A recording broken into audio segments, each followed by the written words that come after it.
Gmove, wassa to another episode of the Movecast. Today, guest which we had already on the pod. It's Torab, these days being the chief of the Move Industries. Back days it was the chief of business development. Hey Torab, how are you doing today? Good, man. You move. Been good. It's been a while since we spoke. A lot has changed since then, and mostly for the better. But yeah, man, nice to reconnect. Yes, really happy to have you on the pod as well. I hope to speak with Will soon as well, but yeah, today it's great to have you here. Um, we had a lot of stuff happening last weeks, last months, so I think we have a lot to talk. Um, Maybe you can just give your like impression what's like happening at the moment on the movement. Obviously, we're going through a major transition. Um, can you tell us maybe what it's all about and what does it actually mean for movement's future? Yeah, so if you're listening to this right now, it's Thursday, June 26th, and I think you're going to end up going to Cannes in France, and you'll meet with Will and probably have the a podcast episode there as well. So from Yes. our side, obviously, we I was one of the founding team members at Movement Labs. That's how you guys all know me. And then since then, we created Move Industries, which is a forward-looking organization. Essentially, Move Industries is now the steward of the movement ecosystem.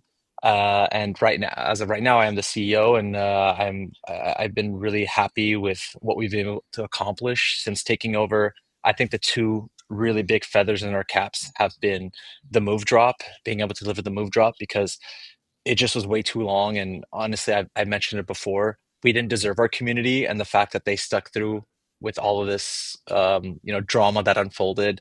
But happy that they were able to get their move drop. And then the second big thing is the Monza upgrade. So that was a really big deal. And shout out to Young, who is our CTO. We were able to drop latency from 6 seconds to 1 second, able to get TPS up to upwards of 300, where it was around 100 before, so 3xing TPS, and then reducing latency by about 80 something percent. So those are all really big deals. But again, the most important part is that the on-chain experience is good. So when I have the gorillas and the users and the builders all pinging me saying, "Oh my God, this is amazing," that's what puts a smile on your face and makes you feel like you accomplished something, right? So those are like the big wins for us as an ecosystem, and it's important that we celebrate them, but at the same time still want to be better, right? So obviously we are just getting started, but yeah, I think from the last time we spoke, those are the two really big um, success stories that we've had. And then, of course, DeFi Spring has started. So, if you have Move tokens, there's a lot you can do in the ecosystem. If you have stables, wrapped BTC, most of the ETH LRTs as well, there's a home in the movement ecosystem for you. So, and then on top of that, NFTs, all that jazz. But, anyways, I don't want to jump in front of the questions that I think you were planning on asking. Yeah, definitely. I mean, you already mentioned a lot of stuff which happened last weeks. You mentioned the Monza upgrade, but can you give us an idea which like the whole vision is on the technical side, where movement is heading to, and at which step we are? You mentioned we are at a start. So what's heading next to us? At the end of the day, there's all these chains that talk about our TPS is this, our latency is this, but ultimately no one cares. As long as there's like a minimally viable speed that you just want to be able to like do swaps or do mints where you don't feel like you're waiting, right? You just want to, okay, it's done. Now, if you're a high frequency trader, it's a little bit different, but from our perspective, it's kind of like, if you have a car, if it's like 3,000 horsepower versus 3,300 horsepower, does it really matter? What you really care about is how does it feel when you drive the car, the cost, the gas, all that type of stuff. So, from our perspective, what we want to do is build the premier Move blockchain. And there's different stakeholders, right? So, from one side, you have the builders. We want to create a great developer experience so that if you're a builder, you can come to Movement, have all the tooling you need, have all the support you need, whether that support be go to market, just marketing in general, the tech tools, or investor eyeballs, right? Because ultimately, if you're a builder, what you want is to build in a place where there's a lot of users and a lot of support. And so that support comes in many different facets, not just a grant, It actually, most of these teams, they need help with their go-to-market strategies, ideas. So many people come to me asking, what can we do in the ecosystem, right? Or what does the ecosystem need? And I hate to tell people the answer. I say, hey, here's some people you can go ask, because I want them to be able to also dig a little bit, because if you're solving a problem, you will always have a place at the table. And so from my perspective, that's one aspect of it.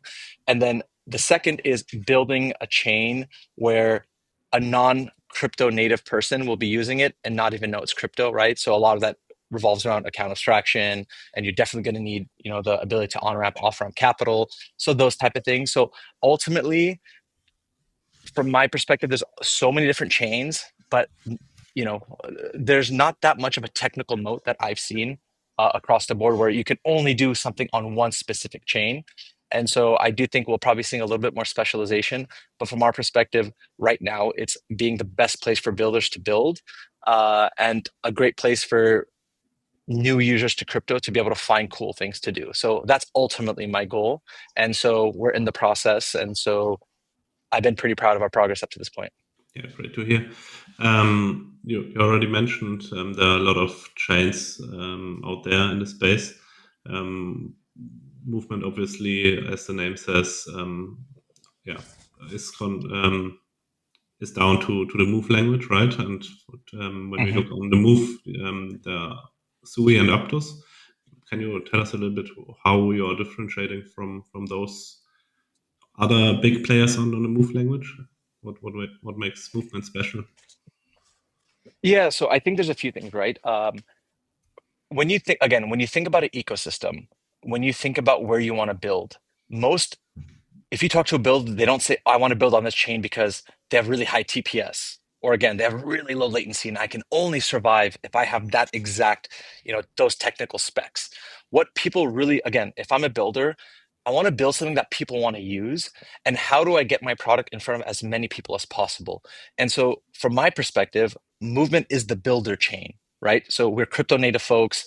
We don't come from these big Web 2 backgrounds. Now, obviously, I did work in Web 2, but that's not how I built my name in the crypto scene, right? And so, from my perspective, if you look at our team, it's very similar, where what we want to do is build a crypto native community that can also reach to the masses, and that we create a home and we have those vibes, right? So when instead of me saying it, I can tell you, when I ask builders, they just tell me the vibes are really good and we feel like we get a fair chance at building. And then also the community, right? So, for example, you're part of the Gorilla community, which is easily our strongest community in the movement ecosystem. So you see, like, when the price was low and all the drama was unfolding, they were still able to support, and that actually goes a long way, because there's a lot of blockchains, but not a lot of communities that actually support them, right? So before a token launches or before a chain launches, it's the best thing, it's the fastest thing, it's going to change the future of France. And then once it launches, then it kind of fizzles out. And that is a natural progression, because I think as crypto people and just human beings in general, we really lionize something to a point where it can never live up to the hype.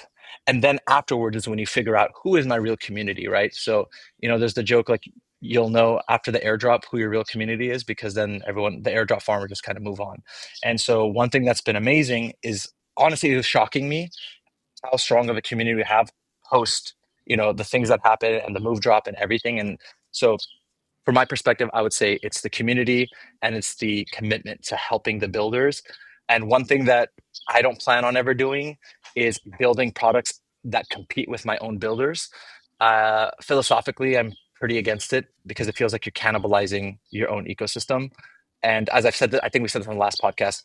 Today, let's say you compete with me on a wallet. Tomorrow it might be on a lending protocol, right? So if you're a builder, you'll never know, is today the day that I wake up and, let's say, Movement decides that they're going to build a competitor to my product.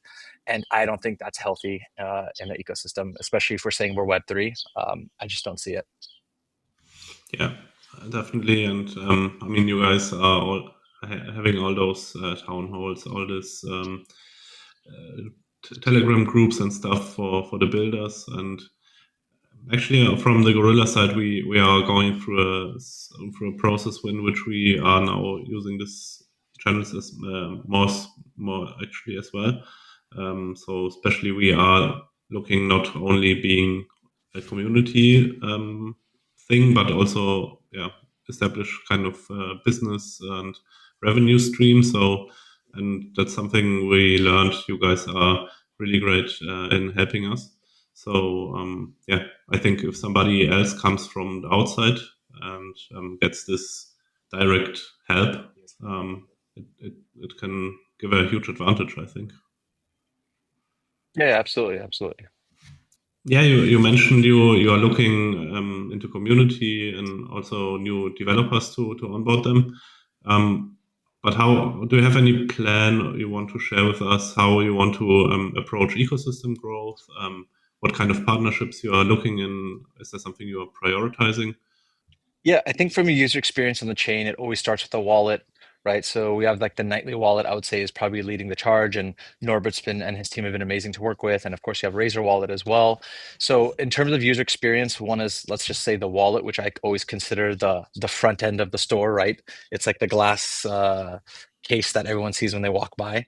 And then it's when you walk in, like, is it slow? Is it clunky? Is there liquidity? These are the type of user experiences that you need to focus on. Now, obviously movement is first of all the move language is newer, right? If you compare it to like SVM and Rust, and then you compare it to Solidity, of course, and Ethereum and all the EVM chains, it is the newest chain.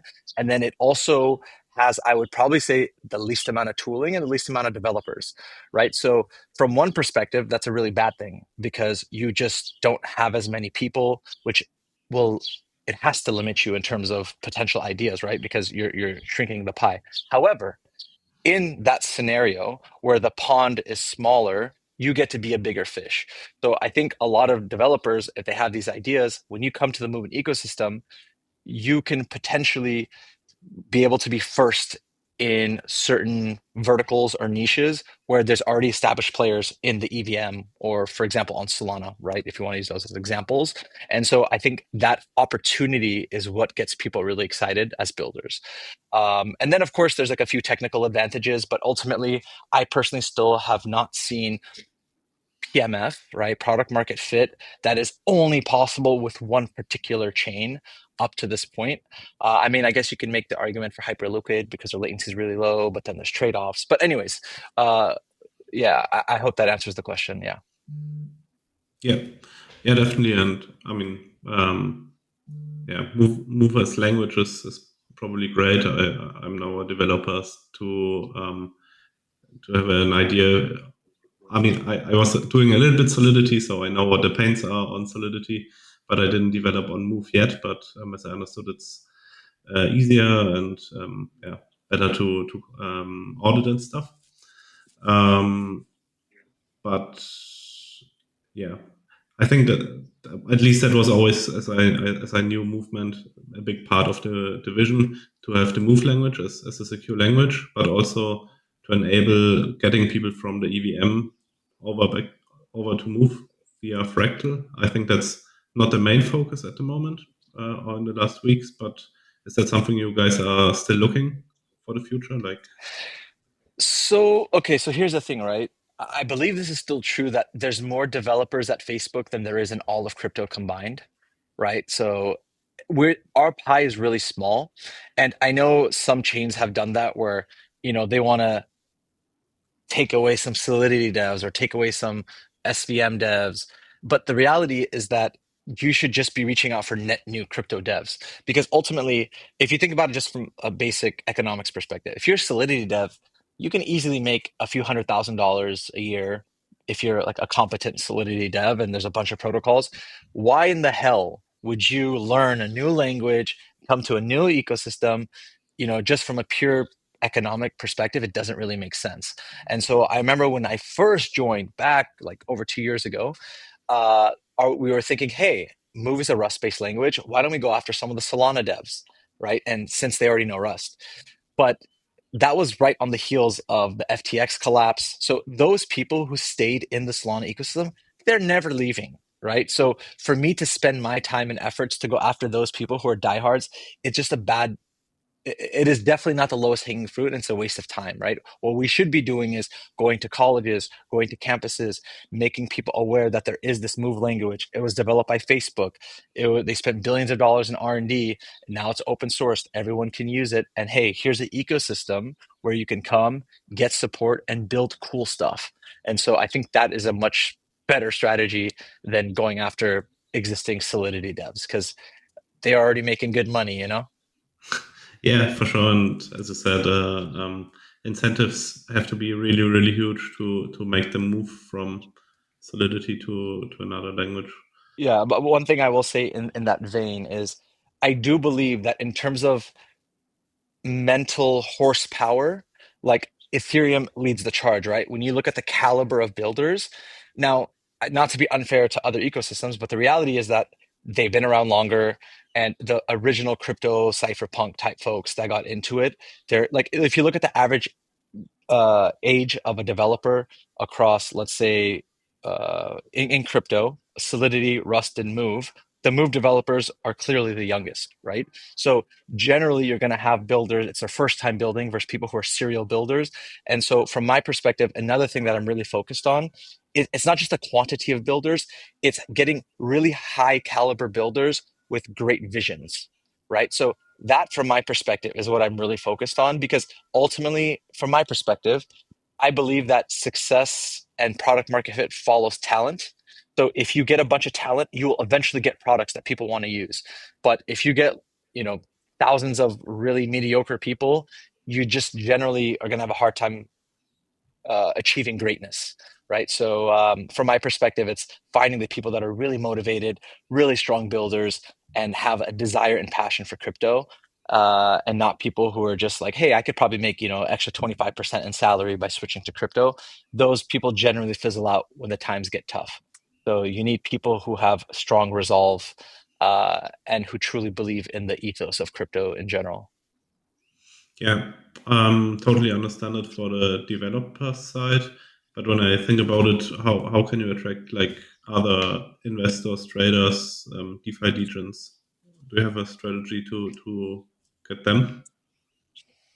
Look, the reality is that when you talk about degens and traders and all that jazz, all that really matters to them is making money, right? So if it was just about fun, we would still have NFTs were fun, right? But ultimately, people liked NFTs because they were able to make money.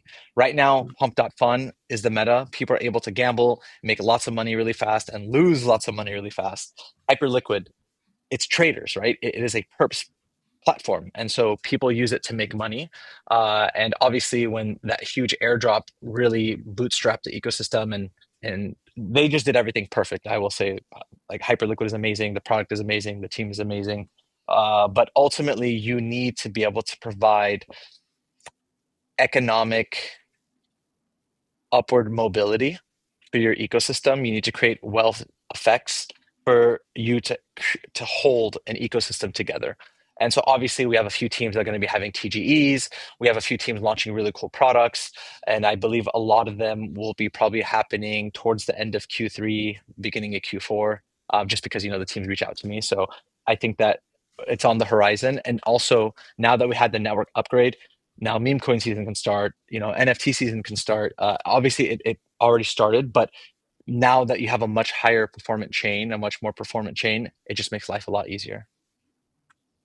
Yeah, totally. And I think everybody who's using the chain after the move drop experienced this big change with Monza, which is making it incredibly I don't fast. know. What are your thoughts? Like, I know this is, be fully honest. Like, what was the experience before, and what is the experience now, from your perspective? Well, it was before the monster upgrade. It was sometimes really annoying because you had to push some transactions quite often because it didn't go through, or it took quite a long time.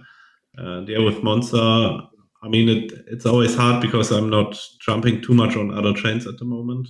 So at the moment I'm um, quite much on movement.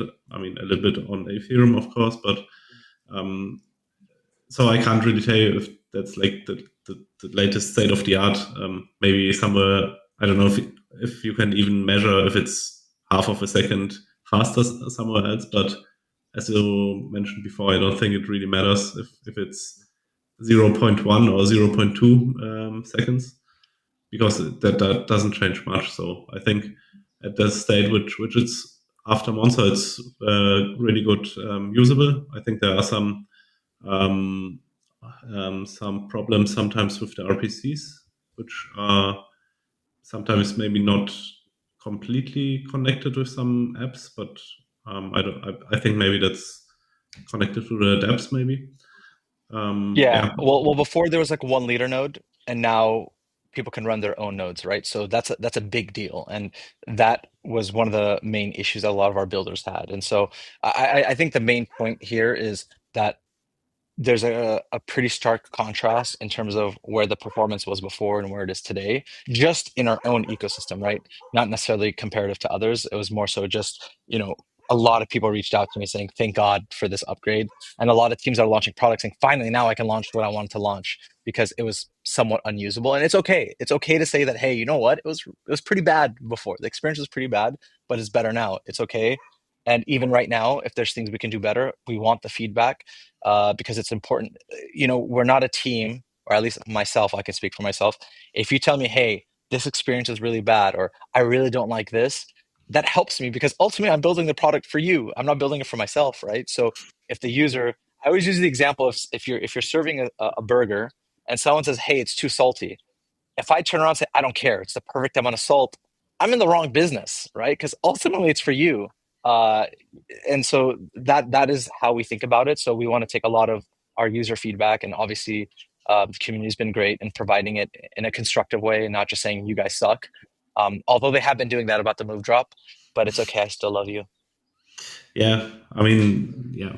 I think stuff was happening. It took some time. People who are still into it are still here. Some moved on, which is obviously happening, which is normal, I think. People are getting airdrops and then move on to next opportunities. I think that will never really change. But yeah, I think, as you mentioned, what is special is there is a community. There is a lot of happening, a lot is building, and in the end, it's still quite a young chain. And I think you can't really expect having a product from day one being perfect, and it's evolving like everything. And I don't know if something like, I don't know, staking and stuff will come at some point. Um, so because that's Don't still, be if you, surprised if it does. Yeah, don't be surprised if it does before the end of the year. yeah. And I think that's a lot of stuff which will come, which people don't really even have in mind, because they sometimes are only in this moment, like being totally focused on a drop for an airdrop or something on the mainnet not happening or not functioning. But yeah, once you have this longer vision and this longer future direction, I think yeah, people are at some point turning to this again. So maybe to lead this to a question, can you maybe explain us where you see the movement heading to in the next 6 to 12 months? Oh man, that's hard to know, but I think from our perspective, number one is just continuously upgrading the network, providing better developer tooling. Right now, our developer tooling is lackluster. The DevX is lackluster. So right now, I'm focused on bringing in the right builders and partners to be able to provide a way better experience. In addition, obviously, our engineering team is busting their butts to make sure that we get a much more performant chain. And then, of course, on the BD side, right? So there's two. One is the crypto native, and one is the more enterprise institutional route. And so we recently hired Colin since we last spoke. He used to be the head of institution at Polygon. He is now our global head of institution here at Movement. And he has incredible inroads into a lot of the big TradFi names. And a lot of these people, what's been interesting is they already know about the Move language because back when Facebook was building DM/Libra, a lot of these teams actually already did their due diligence on the Move language. So when I've met with a lot of these teams, and when I really don't have to sell them on the Move VM because they've already done a lot of due diligence. And so that's been a breath of fresh air. So it's kind of cool that Facebook kind of paved the path for us. So I think from our side, it's bringing actual use cases. Because look, TVL, these type of things, they're really vanity metrics, right? So if I say there's a billion TVL, but you get 3% slippage on $1,000 swap for like the native token, it doesn't really matter, right? There's specific types of liquidity that matter. You also want velocity of money. You want money changing hands. You want people borrowing, putting it into ecosystem. So those are the type of things I'm more worried about. And so to answer your question, it's essentially building the tooling for users and builders to be able to have fun, but also build really cool things and do really cool things. So that is high level what we're focused on. I think right now there's a propensity for chains to say we're the X chain, right? We're the AI chain. You know, they were saying that 6 months ago. Where's that now, right? Like a lot of that AI hype has kind of died. Now, obviously, every time I go to a cafe, people are using ChatGPT and Claude and different things.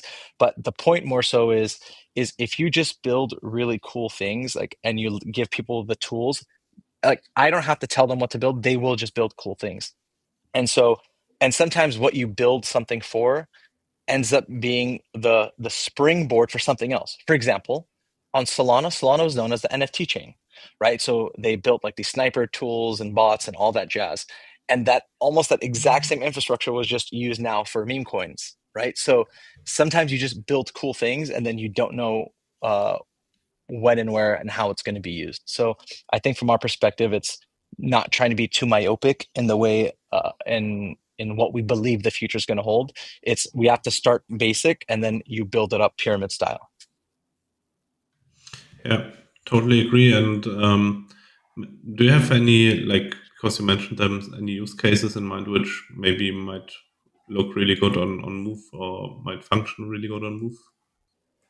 So one of the projects that I'm or initiatives I'm really excited about is being able to bring institutional grade yield, AAA products to the movement users. So one thing that we found is we have incredible, in marketing they call it penetration, right?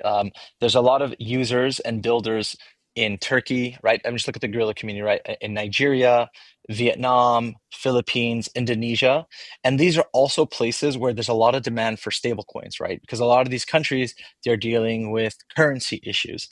So and again, what I'm saying is not new. This is like a meta, but but there's a secret sauce that movement has. But essentially, to finish my thought, is you bring this institutional yield and you allow users in countries that generally never have access to these type of products to have access to it on chain. So, for example, I am a Turkish college student in Istanbul and I have crypto and the lira is just having a lot of issues against the dollar and I remember I think I mentioned this before when I was in Turkey a lot of the restaurants they have dry erase markers for the prices because it fluctuates so much that it just doesn't make sense for them to print it so they have to use dry erase markers and so imagine you're a student and not only are you able to save your money in dollars you're able to earn in dollars, right? And so being able to bring that type of access to these users who maybe they don't even have a bank account but they somehow have access to a product that only accredited investors have historically had access to, that to me is really interesting and it's much more in line with why I got into crypto, right? I got in because of Andres Antonopoulos, Seyfedin Amos, and these other, like essentially being able to bank the unbanked and help people out of this monetary hellhole. Although you can argue, well, then why are you propagating the stable coin instead of Bitcoin? But the point is we're starting here. And so for a lot of users being able to, again, save in dollars and earn in dollars is a huge service to them, right? And then obviously having that instant liquidity because everything's on chain, being able to swap in and out. So that's the type of product and use case that really excites me. And I think because you mentioned the stables at the moment, quite a lot happening in the US with the Genius Act. I don't know if that's Yep. something you guys are involved as well. Like, I don't know, looking into it or something. Yeah, it's we'll see what the downstream effects are. Obviously, things are trending in the right direction. Some of the new appointees by Trump, they're obviously very pro crypto. There's all the legislation that's pro crypto. There's Mm. states trying to build their own stable coins, as you've probably seen. So I think we're definitely heading in the right direction. And I was recently at Bitcoin Vegas and seeing a lot of these TradFi companies get really excited. Like there's this new Nakamoto, right? Meta, or the company called Nakamoto, and essentially what they do is they help teams put Bitcoin on their balance sheets. And so once you start getting all these big TradFi funds and publicly traded companies to get Bitcoin on their ledgers, it creates a lot of demand. And so obviously this is all from Grandpapa Michael Saylor, right, who kind of set the stage for everyone. So that's also pretty exciting. Yeah, let's see what the future brings. But really happy to see movement being in all this stuff. Yeah, happening. Um, yeah, you mentioned before a lot of the community. Also, you mentioned already Gorilla Movers, which were obviously from the beginning here, so they are kind of the OG community. Um, can you explain us which role do the gorillas have for movement, and yeah, maybe explain us which path do you see for them in the future in movement? What I can tell you, maybe from my perspective, is the guerrilla community is probably the greatest silver lining throughout this entire process is that through thick and thin, they were there with us again during our worst times. Every time, I put out a post that maybe it was good news or maybe it was bad news. You see Wassa Wassa, you see the G moves, you see the gorillas in their Twitter handles and all that jazz. And uh, it means a lot. And at the same time, like you guys are like your own thing, I feel that you guys are like your own nation state inside of movement, and so it's been pretty cool to see. And one thing that I would love to do is to go on a tour, like a guerrilla tour. I think it'd be really cool, right, to go to like our big hubs. I've been meaning to go, like I know we have a in Europe, in Istanbul, in Nigeria. Like I want to go there, I want to meet the builders. Actually, I have my gorilla NFT. I'll probably make it my PFP soon, but I definitely want it on a shirt and a hat as well. So I'll probably get that custom made for my gorilla because I like mine. He looks rare. But ultimately, all like NFTs essentially enabled tribalism. And I mean that in a good way, right? Where people can rally around a specific thing. And generally now people do it around meme tokens or around like the ecosystem token, but also around NFTs. And so again, I've been shocked by how amazing the community and how supportive they've been through everything over the past 2 years. So kudos to you as one of the leaders in amongst the gorillas. And all I can do is try to support as much as I can. But ultimately, this is your ecosystem, right? I don't tell you guys what to. You tell me what you want, and I will do everything I can to enable you guys, right? So, and I think you guys are going to be a special part of our future in terms of distribution and community and outreach. So, if we're going to break that mold of PvP where we're just asking for the same builders across all the different chains, I think gorillas are actually going to be pivotal for that, in my opinion. Yeah, and I mean, actually, we try to head into this direction as well, reaching out to other ecosystems, other projects, obviously to bring them to the movement, to show them the power of the move language.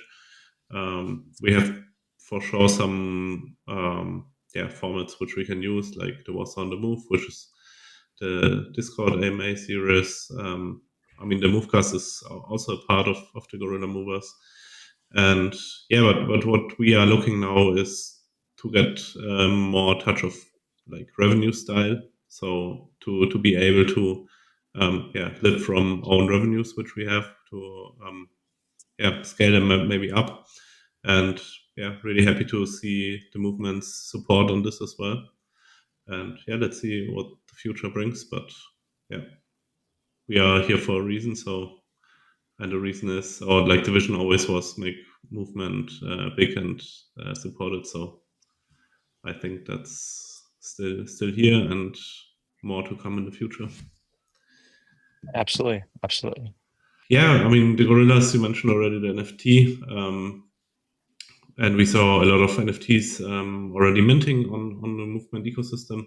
Are there any like plans or anything to foster the NFT ecosystem on movement? Yeah, of course, right? Like ultimately, you just want the community to have fun. So I think we're gonna have a few campaigns coming up. I think right now we're actually just working on the timing. But yeah, absolutely. I think it's important that we have fun, but also like, people are, NFTs are changing hands, all that jazz. And ultimately, I think having cooler mechanisms for launching, before it was like launching 10,000 PFPs. And I think what we've learned from that is sometimes it's better to have a little bit less, make it a little more scarce. But ultimately, that's up to the community. But yes, we definitely are supporting, the launch pads. We will probably have a big trading campaign as well, which should be fun. But yeah, that's what I can share. All right. Yeah, I think maybe we didn't speak about this really up to now, but the Parthenon is obviously one of the key products you guys have on the movement as well. I think that's one possibility how you can bind in NFTs and make utility for the NFTs as well.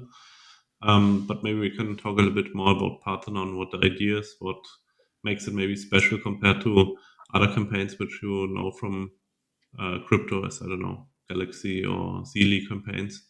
Well, I think part of it is just like the gamification of on-chain activities by the community for the community, and so and doing it in a novel way. So obviously, you saw the beta for V2.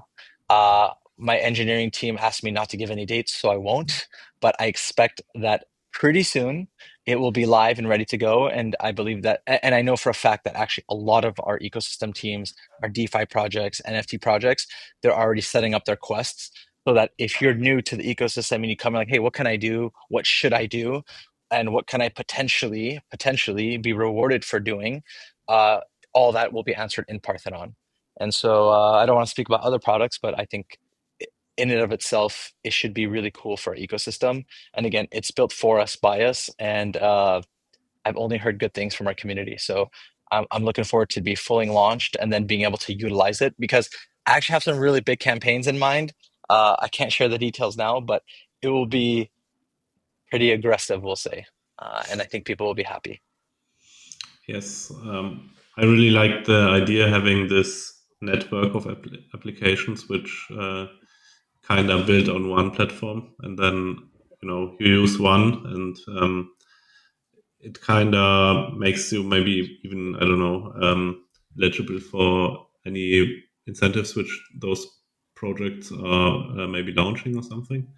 I don't know if you can share anything, but is there anything planned from movement for Partner V2 as from incentive side, or is that is that something too early to ask? I can neither confirm nor deny anything right now. I know what you're asking, but I can neither confirm nor deny.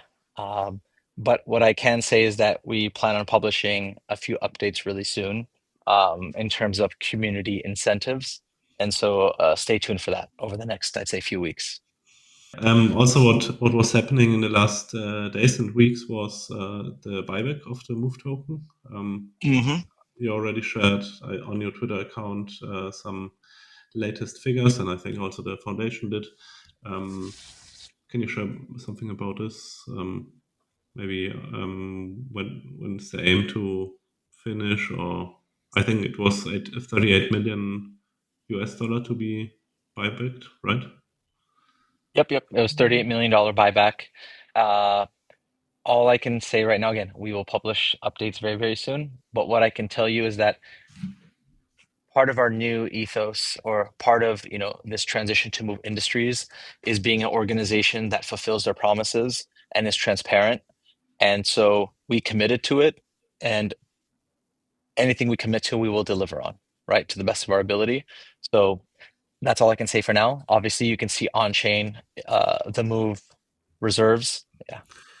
Interesting to hear and to see. I mean, the publish of the podcast will be probably a little bit later. Look, So yeah, but look, ultimately, people don't give a crap about anything. They just want to see price go up. I know I'm not supposed yes, to say anything about that on the podcast, but the point is like, ultimately, no one cares. Like, I think I tweeted, I was like, when token price go up, you can do no wrong. When token yeah, price go down, you can do no right. So ultimately, everyone veils it in very thin ways, but ultimately, all they care about is like, why is token price not going up? Um, and so that's the price you pay for ever having a token in the public markets, right? So it is what it is. And so because we're stewards of the ecosystem, the guns get pointed at me online. So it is that's just the cost of doing business. yeah. For sure, but I think that's why it's even more important to have something like a vision. And you obviously shared this today, and you guys are looking forward to share more of this in the next time, as you mentioned, because for the community, it's also a lot easier if you have this vision. And once FUD is happening, like the gorillas did before, they are able to defend this if there's a vision and there's like a clear strategy which they can see and read. So yeah, really Yeah, happy to we're see. I'm gonna provide a much more in-depth, but ultimately, if you think like I want movement to be the best place for developers, for Move developers to build, and just developers in general, and that covers a bunch of facets that I discussed. But also, I want it to be the chain that focuses on what I consider consumerify. To me, the way I define consumerify is someone is using a product that they don't even know, nor do they care that it's crypto on the back end, right? When they use a mobile app, do you care on your phone, like if you're on iOS, that it's Swift? You don't give a damn what language they're using. You just have a use case or a need that is being fulfilled. So, from my perspective, that is what I'm focused on. And I think that what we're seeing is a very app centric meta. But if you've been following it at all, it's always been the case. The blockchain should never be the main character. It is supposed to provide a platform, and on that platform you build really cool things, and our job is to just shine light on top of it. One of them is also community, right? So it's not about movement, it's about the gorillas, for example, as a community. Or you have these dapps like Bracket, who has this hooked mobile app, Swap, Mosaic, the different Canopy, right? So there's different cool projects being built in our ecosystem, and our job is to amplify them. But also, again, a lot of those projects are not necessarily bringing in brand new Web2 users. And for me, that's my focus, right? And ultimately, as a blockchain, you have to swing big. You have to think big, because going the safe route is the only way that you're guaranteed failure, right? So, because we all have the same downside risk, right? The whole crypto and like the market can nuke. So you might as well have upside and really swing big, and try as hard as you can. And so that's what my focus is on. Yeah, great to hear. And yeah, you mentioned, and I think it's true. I mean, it's even true for TradFi at this moment. People are buying stocks and other financial products, and they don't even know how it's settled in the back end. So yeah, it means how, or it looks. It means much more how things look and how they make stuff maybe easier, but not how they are in the back settled and stuff. Yeah. Yesterday, Kalshi, I don't know how to pronounce it, but essentially it's a prediction market. They raised a $185 million round, right? So I think at a $2 billion valuation or something. So, and they are an app, right? They're not a chain, they're just an app. And so I think what we're realizing is that the apps own the users, right? And you see this in Web 2 a lot, right? It's like ultimately like they white label all these financial products and all these neobanks. They're just new front stores, but it's like the restaurants where they actually get all their food from like the same, like from Costco or something. But it's just the way that this is a very American thing I'm saying, by the way. But the point is you're seeing this a lot. And so I think that as ecosystems, they have to adapt and make it about the apps and find their exit velocity and help them find exit velocity. Like if you think about Polygon, like Poly Market is like their winner, right? That like it is what they are known for. And so I think every chain needs at least one or two, ideally three, four, of apps that really hit that exit velocity where an average person will use it without necessarily caring about crypto. Yeah, definitely. Yeah. So yeah, really looking forward what is in the future of movement and its apps. Um, yeah, great outlook, I would say, great vision.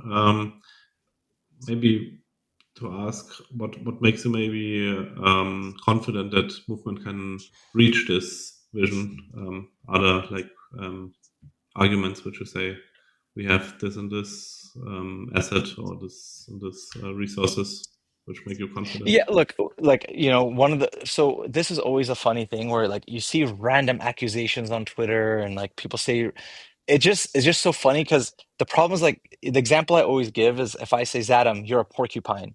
are you gonna now take your time to say, I'm not a porcupine, I'm a human being, and then you make this like you don't even want to engage. It's so ludicrous and so stupid that you don't want to respond. So when it's very hard because sometimes a stupid accusation that makes no sense kind of gains like wildfire. It spreads like wildfire. You're like, oh, do I really have to address this thing? But let me just lay it out there. We have years of runway. Our team is amazing. We've been so galvanized throughout this entire ordeal. We're more focused than ever. If anything, we now have we're the captains of our own destiny, which I think is really powerful, right, as a team. And so I think we're really excited about this new chapter. And ultimately, we believe that the move language enables a bunch of really cool use cases, right? And provides extra security. And that ultimately what we need to do is harness this energy and then bring it to the world. And so that's what we're focused on. And there's no point of me saying why I think we're going to be successful because ultimately we just have to prove it. So there's no point of me really saying anything except for you know, it's going to take time and we're going to move as fast as we can. But it takes, the joke is it takes several years to become overnight success. And so from our perspective, we had a little bit of a setback, but now we're just full steam forward. All right. Yeah, maybe one last question before we wrap up things. You said before you want the community to grow or the ecosystem to grow, like getting new blood into the chain, more or less. What would you say? Once new people joining, there might be also something changing in culture. Do you see, or what would you wish the culture to move in which direction? So we have a bunch of really cool initiatives coming up. So we're doing global hubs. So essentially, we're going to be launching global hubs across APAC and also actually in Europe as well. And then eventually, probably like in Nigeria and other places. But specifically, what we're focused on is just education. You just need people to even know what is the move language. Why does it matter? People know about crypto in general, and maybe there's people that want to build in crypto. But what does that even mean, right? So for most people, especially if they're new, they have to like, imagine you walk in, you're like, okay, wait, there's different chains. Okay, so what's the difference between this chain and that chain? Oh, wait, they're different languages. Oh, wait, so what's the difference between Solidity and Move and Rust? Okay, and like, but why does that matter? So there's all this education that you have to do for people that, because I think for us, we live in a bubble where, a lot of people know a lot of tribal knowledge, but when you go out in the real world, you realize that people don't know crap about this stuff, right? So I think there's just a general education that has to take place, and that is the point of the hubs. One is just general teaching and education, but then also a place where builders can come together, bounce ideas off each other, have a common place to work, have a place where we can hold events and where people know that they can just come and build, and have support. So from my perspective, that's our biggest focus right now is just building these community hubs, and a lot of it will be built around actually the gorillas because they're such a ridiculously supportive community. So yeah, that's what we're going to be focused on. Yeah, really glad to hear. And yeah, I think the hubs are a thing which might turn things like into the right direction. Getting new people into the chain, educate them, which is, as I said, very important. Um, so yeah, with wrapping up everything, is there anything besides what we just talked about, like a most important message you would leave to the movement community? If you haven't already, download a wallet, play around on chain, message me. I know I'm going to be opening up a lot of people, but just message me on Twitter. I'll send you some move for gas. But yeah, I just want people to just try out the chain and give feedback. Ultimately, a lot of people say stuff about movement, but I've never actually used the chain, which is the funniest thing to me. It's like saying I hate a food that I've never tasted. So at least come taste it and then tell me what you think. And for the users who are there, stay tuned. We have a lot of really big updates coming up, especially in the next month or so. And yeah, man, I'm always on Twitter. You can always message me, and hopefully we'll have some AMAs in Discord as well. Yeah, for sure. And yeah, maybe also on the Gorilla server at some time. Yeah, So 100%. Let's do it. amazing. Then thank you, Torab, for showing up Thank today. you, brother. You have a good one, and I appreciate the time.